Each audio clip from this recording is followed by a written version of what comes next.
Hey, welcome to Weekend on Wednesday, where we do your Essential Services weekend recap. It's quite the mouthful today. You may notice that Pastor Jonathan looks a little bit different. That's because I'm actually joined by Jeremy Tyner. Jeremy, how are you, man? Hey, I'm doing great. How are you doing? Good. I'm doing good. I'm doing real good. So I'm starting to see the eyeballs come in. If you're out there and you can hear us, give us a thumbs up, give us a like over on Facebook or YouTube, wherever you're watching from. Comment in the comment section. We can see you. Miss Marilyn, good to see you over in the comment section. Let us know where you're watching from. What are you doing right now? What'd you have for supper? I had some chicken salad. You know, it's not that exciting. Jeremy, what'd you have? Have you eaten? Yeah, not yet. Not yet. Oh man, so we're gonna have to keep this stream short because we got a hungry beaver over there. I don't know why I called you beaver. That's weird. So we're on Essential Services. This is week 3, where we do the recap. And thank you, Miss Marilyn, confirming that you can hear us. It's always good to have somebody tell us that. But if you're new here and this is one of your first times, this is something that we started back when the coronavirus started hitting and everything else. And we just we had to, pivot. And so we wanted to use this as a tool for you to where you could ask questions about sermons. And I think it's been incredible. I think this is week 10, 11. I can't really keep track anymore. Shannon, all the way from Minneapolis, Minnesota. Way to see you. You're not, I almost said Michigan. Jeremy is from Michigan. He just moved here. That would have been embarrassing. MN is Minnesota. Wanda, you had Greek salad. That's kind of close to my chicken salad. Marilyn hasn't eaten dinner yet. Somebody says hungry beaver. They called me out on that. I'm sorry. I don't know why I said beaver. Somebody's Gabrielle is folding baby clothes. That's awesome. Guys, so good to see you there. Thanks for letting us know. Folding baby clothes. Folding baby clothes. I don't miss that at all. Yeah, me either. Although Andrea, my wife, usually did the bulk of that. And to be honest with you, I did one load of laundry before we even had kids. And I did the typical husband thing, right, where I washed things I shouldn't have. And from that day, it's actually a blessing, I guess. From that day, I haven't had to do laundry since. So, guys, if you're listening out there, there's a dad tip for you right there. Just mess up the laundry one time. Make sure it's nothing like extremely valuable, and you may be off the hook. You may be off the hook. So the first question I wanted to ask before we get into this is, you mentioned the Captain Crunch thing. And I got to ask, how in the world are you chewing that where it rips the roof of your mouth off? I don't. Maybe it's too much.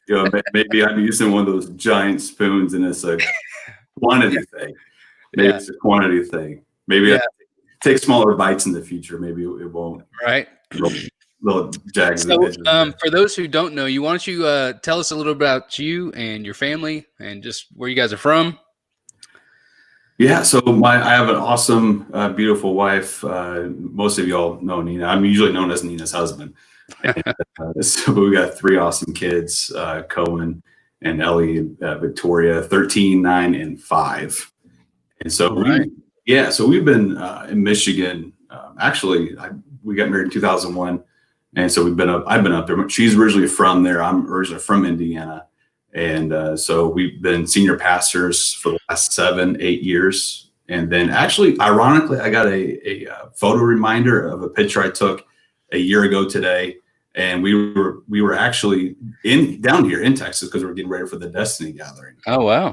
So little did we know that a year to the day that we'll be actually, residents of the greatest state in our country. So we're definitely getting used to the hot weather, and so we're definitely excited to be down here. Yeah, and this if you're not around here, we had 102, I think, was the high on yesterday, and it was hot. So yeah, I guess trial by fire. But hey man, it looks good. Your office, I love the way you decorated with that awesome yak in the background.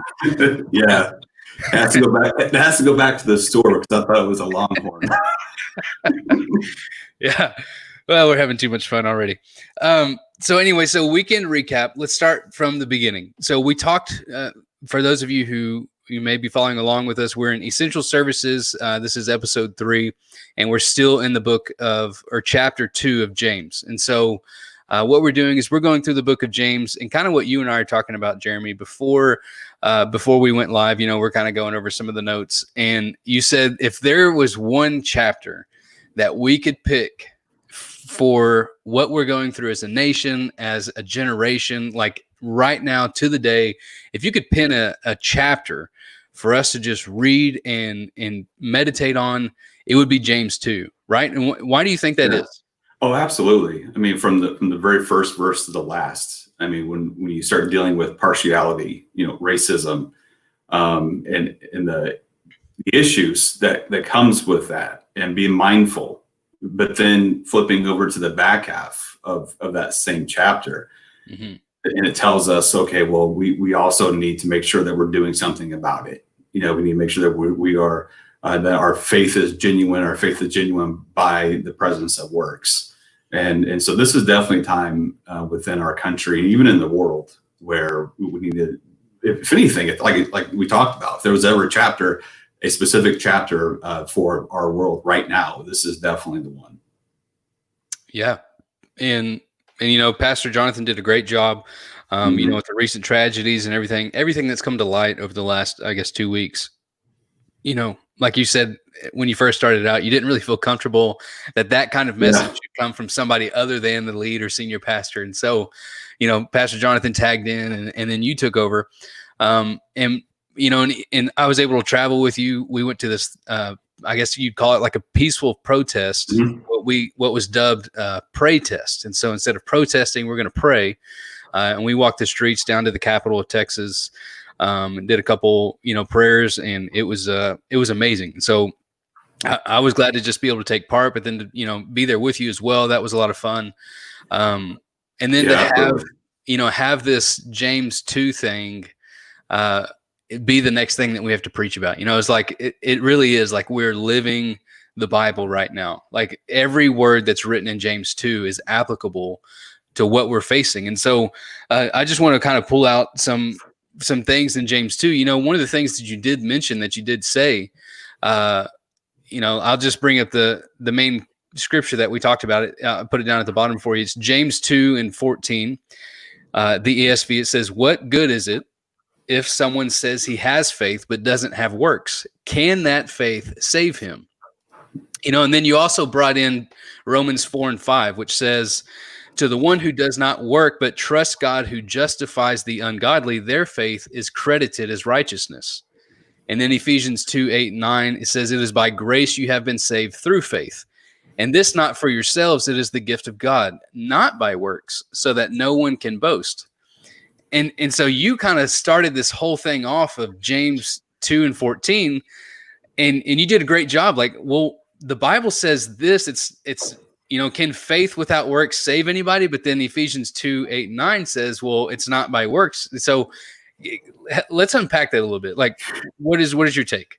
Yeah. So just from reading it, it obviously, appears to be just a blatant biblical contradiction, so obviously one has to be right, one has to be wrong. So which is which? And they're actually, there's no biblical contradictions. They're both right. They're both exactly correct. And so we touched on a little bit, and I really wanted to geek out. I really wanted to get more into it. But I was telling Pastor Jonathan afterwards, there's a clock that just, for some reason, I have not been able to master to have it. Yeah. It just keeps on ticking. So, but when we look at the writings of Paul, when Paul is talking about save, and we have to make sure that we're using the proper tense. And so save itself, it could also mean, like even the disciples, when they were they went and woke up Jesus because of the storm, and when they woke him up and said, save us, because that save is in a sense of a physical harm. They're afraid they're going to drown.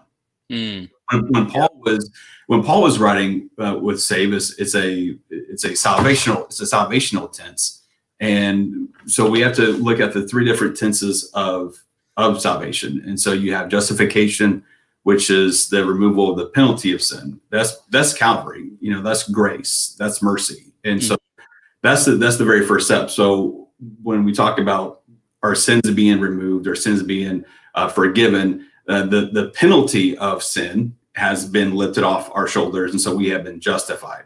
Yeah. The second one is sanctification, and that is the very power of that sin has been removed. The stronghold that it may once had on you no longer exists. And then the final is glorification, which is where sin is no longer even present. So it's basically a past, present, future tense of salvation. And so we're kind of working. And so when we think it's a contradiction, what is really happening is that when Paul is writing, Paul is speaking to sinners, and he's talking to basically the justification. And so when James is writing, his audience is completely different. They're two different groups. They're two different bodies. And so James isn't talking about the removal of sin. James is talking about the removal of the power, not the justification, but the sanctification. And so in order for that to happen, that's going to come through our works, but it's not adding works to our faith, but it's genuine faith that produces genuine works. Yeah, man, that's so good. And so guys, listen, if you're watching this, remember this is live. We want you to be a part of the conversation. We can't see you, but we can see your comments. We can see your likes and your hearts and all that over on YouTube, Facebook, wherever you're watching from. Be sure to, leave us something in the comments. Let us know you're watching. But more importantly, I want you to be able to ask questions. Like, I wish growing up that I had what we're doing right now, where, have you ever watched a sermon and you're like, yeah, but what about this is the time to ask that what about question. Jeremy just told us a few things that may sound contradictory, but he did a great job of unpacking that. So if you still have questions, that's what this is what this is for you to ask questions. So feel free, even sometimes it comes in as anonymous. We can't see you on our end, so don't feel afraid, that somebody's going to see you and make fun of you or whatever. But we want you to take advantage of this. So if you do have questions, drop those in the comments. I can see them wherever you are. And so, Jeremy, one of the other things that we were talking about, one that's a whole thing in itself, right? Like we could go a long time talking about the justification, sanctification, and glorification. Oh yeah, that's a series in itself. Really. Right? Yeah. So, but we really mainly focused on the justification part, right? You talked about kind of another way to say it is Paul's view of faith, or the way that he was writing and the way that you presented it, it's how we get to heaven. But then James is really talking about how heaven gets to earth, right? I mean, would you agree with that? Yeah. Oh, absolutely. Because when we start, as even Christ was given the story, even when we do it to least of these, we done it to him. And so for every work that we do that coincides with our genuine faith, it's heaven visiting earth. It's people getting a glimpse of heaven, being able to get a glimpse of righteousness, basically. And so we're trying, once we have confessed, and once we believe and our faith is established, and I remember when you first accept Christ and you have that excitement. I mean, the new believers, they want to do anything, and they're signing up for connect groups, and they want to be able to do wherever they can. And the reason why is because that genuine faith is new inside of them, which is producing the new works. Yeah. And so sometimes we can get stale. Sometimes we can just go through the motions. And so that's why that genuine faith, as Paul was even talking, James is talking about, it can become useless. And so that's why I have to make sure that it is genuine, that we do keep, working, alongside with it. And so from that, it gives people a glimpse of heaven, and it's just something that if we're not careful, it could easily slip away just from the mundane motions of life. Yeah, I agree. One of the things that I appreciate you said during your sermon was how you mentioned handing out hot dogs, and some people won't go hand out hot dogs unless they have a card or something to reference the church. Hey man, my church is great. Yeah, but that guy's just really worried about the hot dog, right? He could care less. Probably isn't going to be able to walk the 30 miles to your church anyway. You know what I mean? Just hand them the hot dog. Let's just worry about these things that are activated through our faith, and let God take care of the rest. Sometimes we're just called to plant a seed. We're not necessarily called to plant the seed, watch it grow, harvest it, and all that. You know what I mean? Oh yeah. Our kindness shouldn't come with a price tag. Oh man, that's good. Oh, I should write that down. That was You good. should write that down. You know what? I'm going to put that on a banner. Yeah, no, it shouldn't. I mean, we should be able, we should do things, and if we never see them, if we never see them again, never see them in the service, we need to make sure that it's genuine, and that's genuine works, is regardless of the outcome. If it's going to be beneficial or not, it's still, that person is going to eat the hot dog and he's going to remember it, regardless if we ever see him again. Right. But who knows? I mean, that could have broken down a barrier, and in a church down the street or a church in a different county or different state, that might be able to break that barrier where now there's a connection and he can get plugged in somewhere. Yeah. So we really, we don't know what actually happens, from our works after it's gone from us. Right. Yeah. Mimi, so good to see you. A couple of people are coming in. Corey saying that was good right there. I don't care who you are. So kudos to Jeremy. That was good. That was good. That'll preach, as they say. Somebody wrote, can you repeat that quote that went something like, deeds are the outer reflection of our changed, and then fill in the blank. I guess they missed that last part. Behavior. Deeds are the outer reflection of our changed behavior. Great. So it's basically just our genuine faith, as far as it should change the way that we behave, and including with behave is the deeds, is the works. And it's awesome when James writes, because the Greek word that he used for works or deeds is plural form. It's not singular, it's plural, which means that it's continuous. It's not just one action then you're done. It's just something that we need to do, never ending. It's just not, it doesn't stop. It's just going to keep on going on and on. Yeah, that's good. Good. Thank you for writing that. I'm sorry I can't see your name. Typically I can see them, but I can't on this one. So anyway, and then this is also good. I mean, James 2, like you said, it is perfect for the time we're going through. And even if we're not going through this stuff, I mean, when I was a youth pastor, James was like the book, right? Like if you're going to teach a kid anything, teach him James. Like just walk them through James. Like this is the perfect discipleship book. We got Bishop Suber coming on saying, why y'all so cool? Hey, we're just trying to keep up with you. So, we got cool yaks. I got an eagle over here. I don't know if you can see it. So, I mean, we got some cool stuff going on. We're just trying to be like you. We're trying to set that bar high. Is what we're Right. So James 2, it's perfect. But you also mentioned something that I found quite interesting, in that you said that Martin Luther actually tried to have removed, or was petitioning. I forget how you worded it exactly, but he actually didn't want James in the Bible. Yeah. What's that? I think that was my response when I found that out. I'm like, what's that? I think what's that about, man? Yeah, like, come on, dude. So Martin Luther, I think it was around 1512 when he was in Wittenberg, Germany, and he just found that it was not. He called it epistle straw. Actually, there's all kinds of things that he said about it.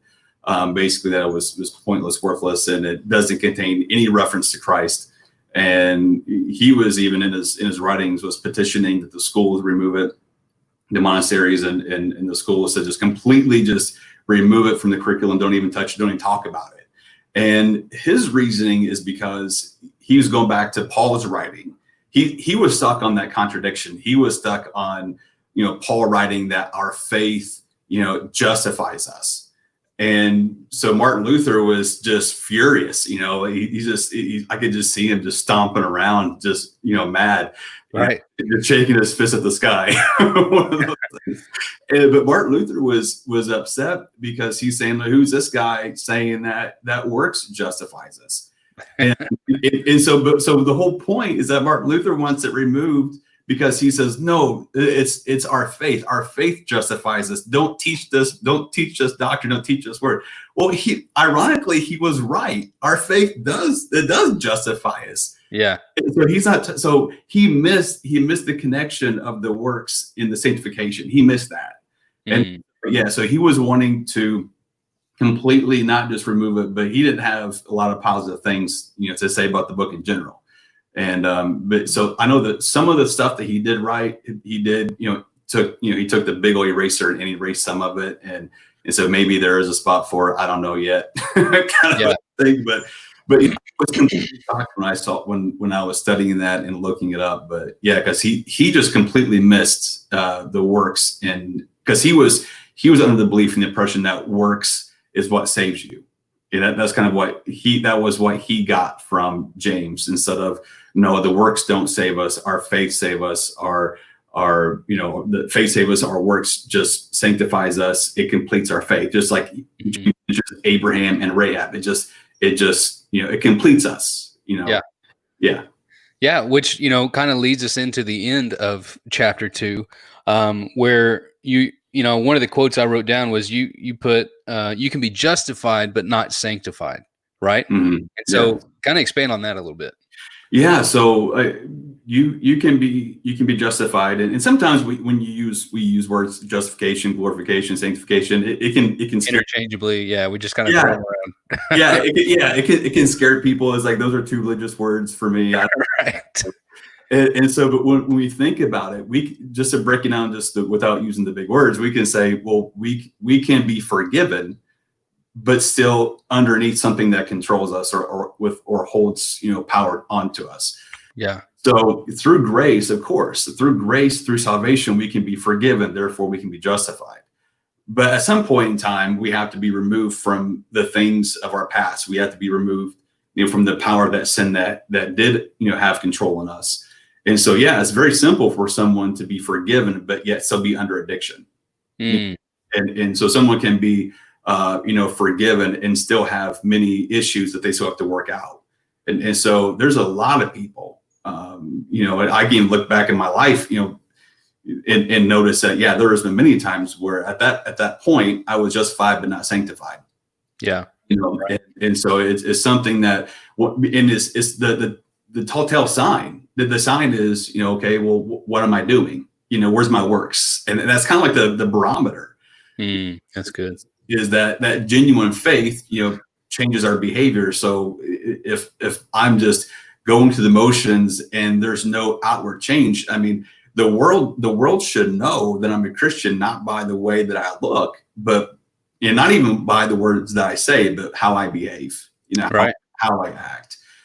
And I do want to say, I loved when Pastor Alex got up. And how first of all, how cool was it to see him back in the building? Oh yeah, can we get it for Pastor Alex? I mean, even he just put out a video not too long ago. Like, it's good to see Pastor Alex, if you're watching. It's good to see you back in the announcement videos, doing communion. What was it? A carrot and a Coca-Cola Zero.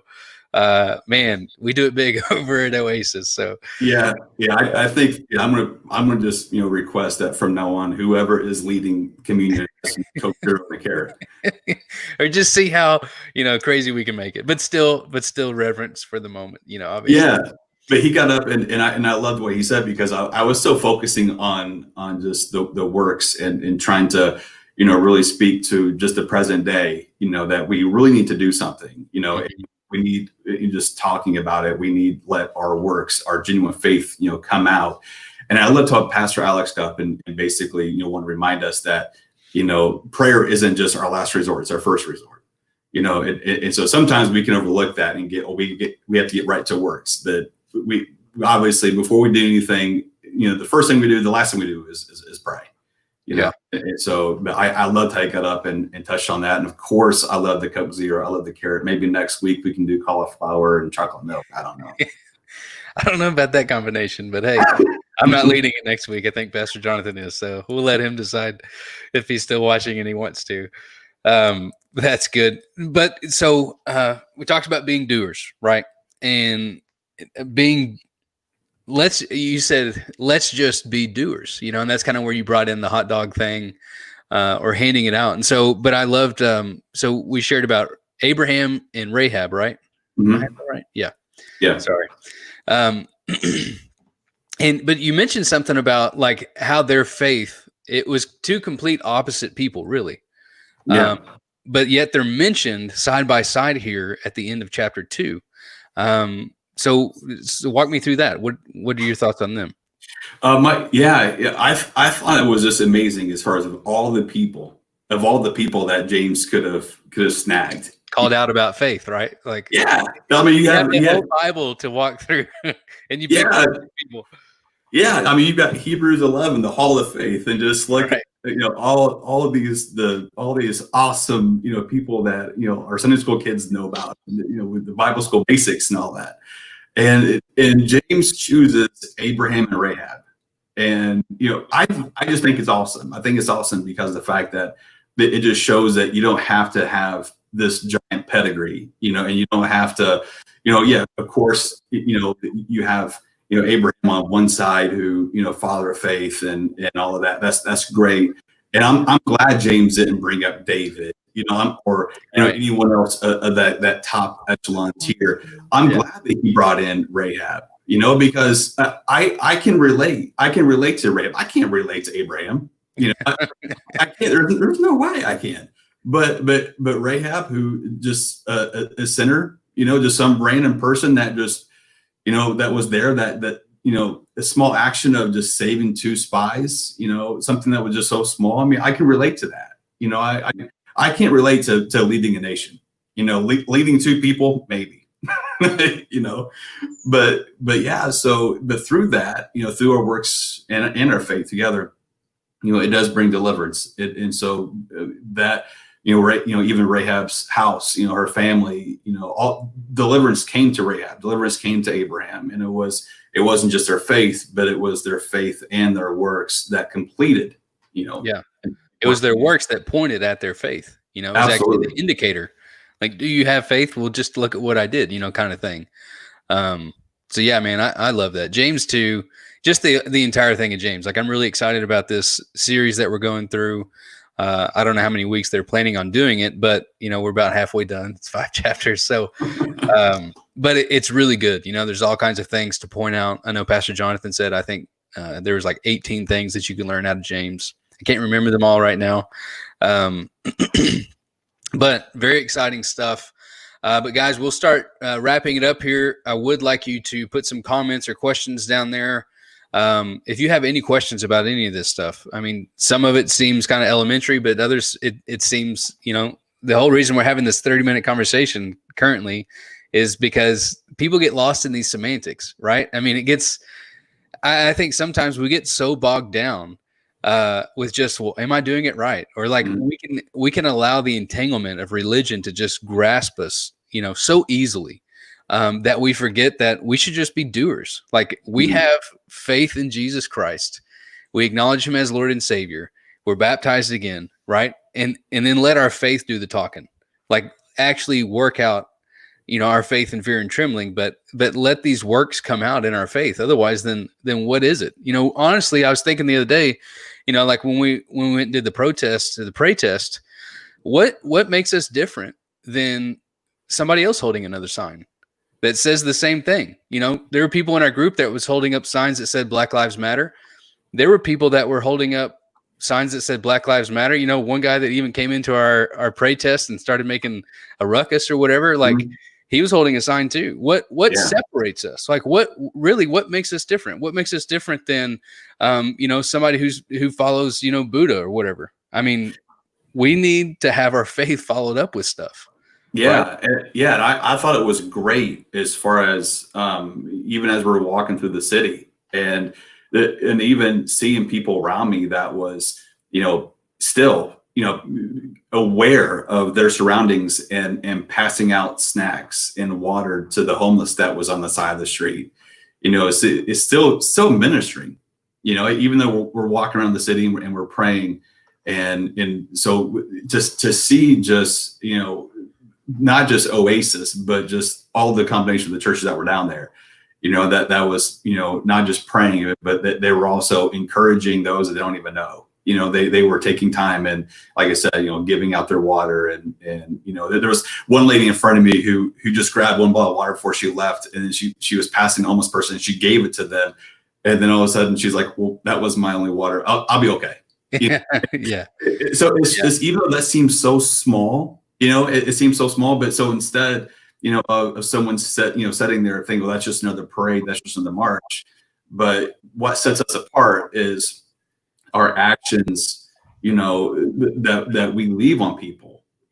And so, people seeing us walk by, and it may just be a bag of Ritz crackers, it may just be a bottle of water, something Right. small, but we don't really know the true impact, of something like that is gonna play out. And so that's, yeah. So just, sticking the church card in a hot dog, things like that. That's just, Yeah. Just hand them the water, hand them the hot dog. You know what I mean?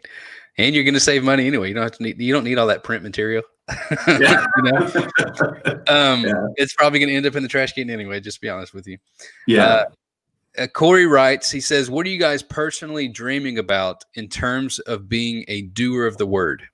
And then how do y'all want to make an impact? So we'll start with that. What are you seeing in terms of being a doer of the word? Which I kind of know that we just kind of hit on that a little bit, but you got any take on that? Yeah, I think the very first thing is that we have to leave, everything, all of our actions is out of love, so the thing that connects it all is compassion, it is having compassion and allowing the interruptions to come in, allow your life to be interrupted and welcome the interruptions, just kind of like the Good Samaritan, if you will. The Good Samaritan was traveling, and I think sometimes, maybe the Levite and the priest, they kind of get a bad rap, because they just left the guy just laying there on the trail, on the path. But who knows, maybe they were late to the temple, maybe they had some other obligations they had to do. But so still, but being able just to stop, and that Samaritan welcomed the interruption, he made room. And so for us, just always allow some space, always allow some things that can come up where you have the opportunity to respond, because sometimes we don't respond because we're we're running behind, or we don't have the time, we don't have the resources. So allowing us to have some wiggle room, maybe it's in your budget. Matt, you guys are the budget experts. Say maybe in your budget, set a couple of dollars to this side just for, what, this is just in case if someone is going to need it, or be able to bless someone else with. But first and foremost, it's definitely compassion, what we do out of love, for each other. Yeah. Yeah. Corey was saying that's so good. Allow your life to be interrupted. Big moments are not your calendar. Fantastic reminder. But yeah, that is, man. None of us, when we were planning out, doing our dream board on January 1st, 2020, like none of us had probably 90% of what's happened in just this half a year. Like we could have, hey, what's the worst thing that's going to happen in 5 years? Like none of it in 6 months, all this is going to happen. Yeah, probably not. Yeah. But, as far as me, like being a doer of the word, I know that some people, they do one or two things, and especially eager people that are new to the faith, like they're new in their faith. They've just been activated. They're excited to get out, and preach the gospel, to be the hands and feet of Jesus, to do all these things, right, that we get excited about when we preach and do all these things.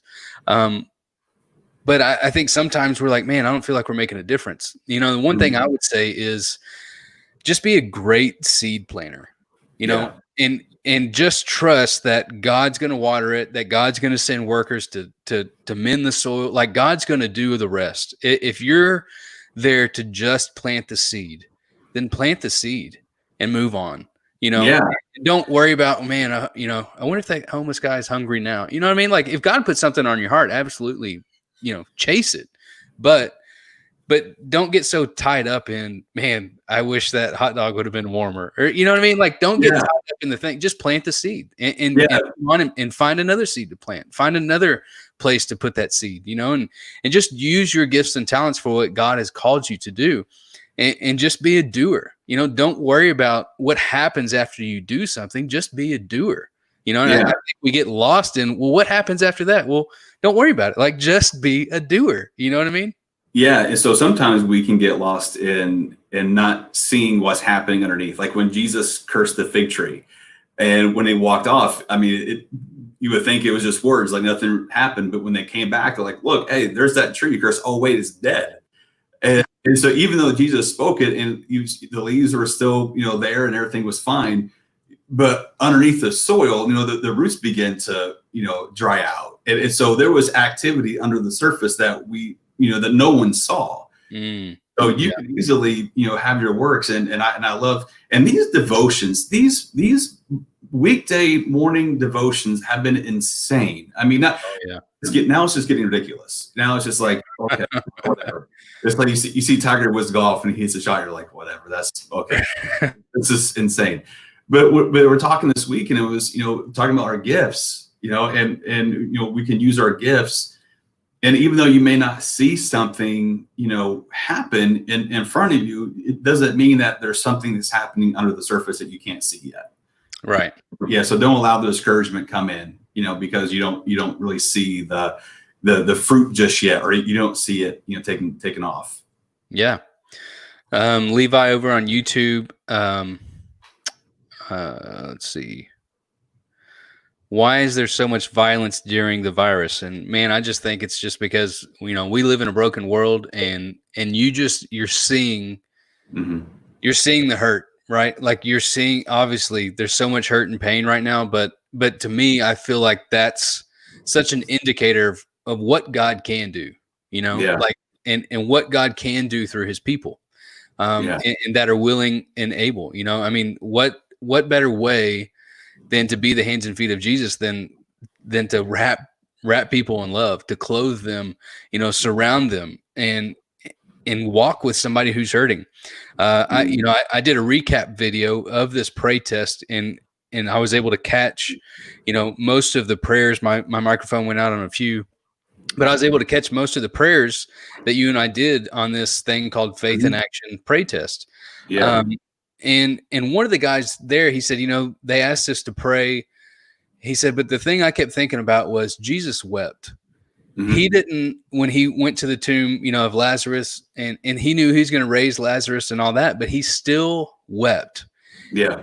And I think that, man, that for me, that hit so hard, because that is true. Sometimes I want to say the most elegant prayer that hits every point. I don't want to leave anything out. My mouth, there's the power of life and death. So I want to make sure I speak as much life, but sometimes we forget that Jesus just felt his feelings. He just wept, and he was there with those that mourned. And, the Bible tells us, mourn with those who mourn, rejoice with those who rejoice. And so, Levi, to kind of go around the long way, why do I think that there's so much violence? I mean, I think there's just so much opportunity as well. Oh, absolutely. Yeah. So, Miss Marilyn, let's see, why do you think the church fails to follow James chapter 2? She says a lot of clergy and Christians have studied this, taught it, listened, said amen, and even preached James over and over. Is this action and focus on people pleasures does this focus on people's pleasures versus obeying and pleasing God? So why do you think, I guess, that we sometimes aren't doers of the word? There's, how much time do we got? Hey man, we can go as long as it. Yeah, no, I mean, I think the answer varies depending on who you are. Yeah. And so some people just have a chaotic schedule, and their lives are, and maybe it's not, intentional, maybe it's not, there's something they planned, it's just that, life's busy. They got soccer practice and kids run around, and they're trying to, keep up on the mortgage that they're in way over their heads with. And there's just so much chaos, and the world is filled with so much noise that sometimes we get disconnected, and we get disconnected from the things that we should be connected to. And so being able to say why some people don't practice what they preach, so to speak, is it can be, there's so many different variables that with that. And she did clarify. She said mainly why people are more people pleasers than, trying to obey and please God, which I guess, you're hitting right on it. It's just sometimes I don't know, you know what I mean? Like you said, that can vary case by case. But it is a good thing to point out, Marilyn. And I think we do, we obviously do see that a lot, but the best thing that you can do is focus on you, like you being the best version of you being the best doer that you can be, which I know that you are. If you haven't hold on just a second. I'm going to get them here in a minute. If you haven't met Miss Marilyn, she is a tremendous lady in our church. She helps with so many organizations within Round Rock, Love, Serve, Feed, and she does amazing things. So Miss Marilyn, I would not worry about that at all if I were you. I know that you are a great doer, and you plant so many seeds. You help so many people. Levi wrote, do we have a prayer number? We don't. We have a prayer line that we do on Saturdays. But if you do need specific prayer, the best thing that we can offer for you right now is emailing us at prayer@oasistx.com. I will put that in the comments now. Jeremy, while I'm doing this, do you have anything else that you would want to say that you haven't said already? Yeah, I want to just go back to I actually had to seek my daughter's forgiveness, because we have a rule with each other within the family that, I got to seek permission before I tell, personal family stories. And so I didn't follow up with that with Ellie. Actually, I got to apologize to her because I didn't do I didn't do it on this one. But when I talked about, her having issues, sleeping in her bed, and I just told her that you just worry about that, don't worry about next week, next month. And so I know that this world right now is chaotic. This has allowed us, and I'm 39, and I can't think of a time, ever with so much noise and distractions and so much, hurt and pain that's all going on at one time. And so obviously we look at this giant mountain, this giant thing that's in front of us, to try it and solve and fix. And so we don't have to, look at it as a whole problem, just, okay, what am I going to do today? And if we just asked ourselves, questions, for example, what can I do to make sure that I leave my world, not the whole world, just your individual world, just make sure, every morning when we wake up, what can I do to ensure that I've left my world in a better place in which I found it? Yeah. And it's going to be small chunks. And I was talking with someone after service too, as far as, I talked about the over 400 years of racism and racial injustice that's been in this country. Surprisingly to some people, hasn't been since the 60s or 70s. This is an over 400-year problem. And so it's not going to be solved, in one summer. It's not going to be solved, it's going to be a long time, it just continual work. But, we just have to have the faith, in the works. Just start today, start small, and let's just chip away at it. Yeah, man, that's so good. And, it all boils down to, trying to find it here. Just be doers, guys, if you have any more questions or comments, we'll start wrapping this up. Yes, guys, thank you so much for helping me, with Levi. Sorry, I'm trying to read. There's several comments that came up.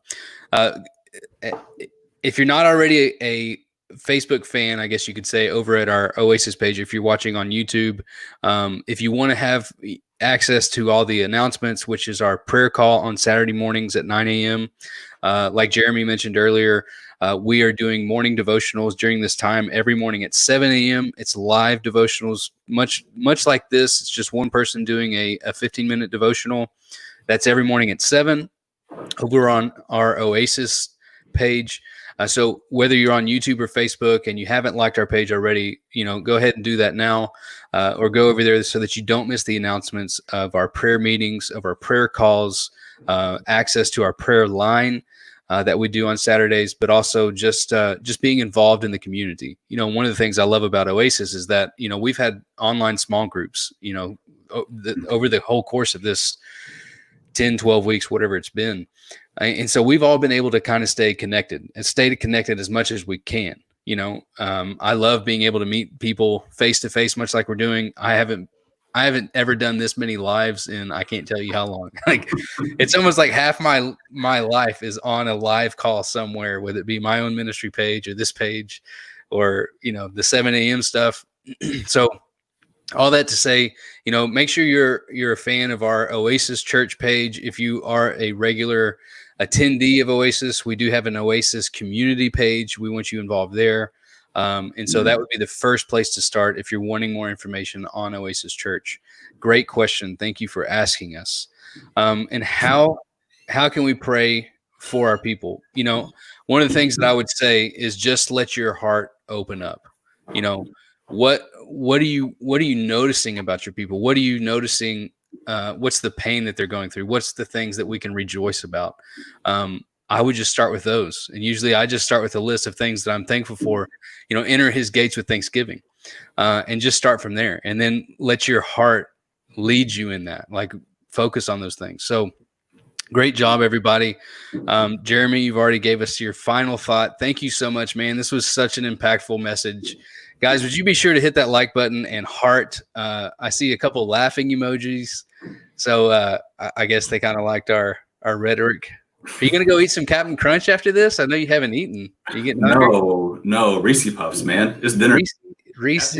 Captain Crunch's breakfast. We're raising a barn. It's Reese Puffs for dinner. Yeah, well, hey, at least I know the difference between a longhorn and a yak, okay? I'm not going to point that out, but Hey, you know what? That's not my fault. Get mislabeled it. I will let you on a secret, though. The only reason I know that is because that is a very popular picture, and I honestly thought it was a longhorn, too, a long time ago. And then I looked at the back of one of those, and it actually says yak. So I don't know if you still have the sticker on it, but if you look, somewhere it says that it's a picture of a yak. That's the only reason I know. Oh, Nina says she's cooking. I'm going to be over in just a minute. She's over in the comments. So I'm sure the smells are coming through your door over there. But anyway, with that, I don't see any more questions or comments, guys. Thank you so much. We will go ahead and end the broadcast now. Be sure to check in at 10:15 is when our pre-service starts. 10:15 on the pages you're on now. It'll be on our YouTube channel and our Oasis page on Facebook. We'd love to see you there. Engage with us just like you did today in the comments. We will see you at 10:15 on Sunday for episode 4, Essential Services. It's going to seem like we have a guest speaker, but it's not. It's actually our lead pastor who has been on paternity leave. Look forward to hearing him. And I'll see you guys later. Love you very much. Have a good one.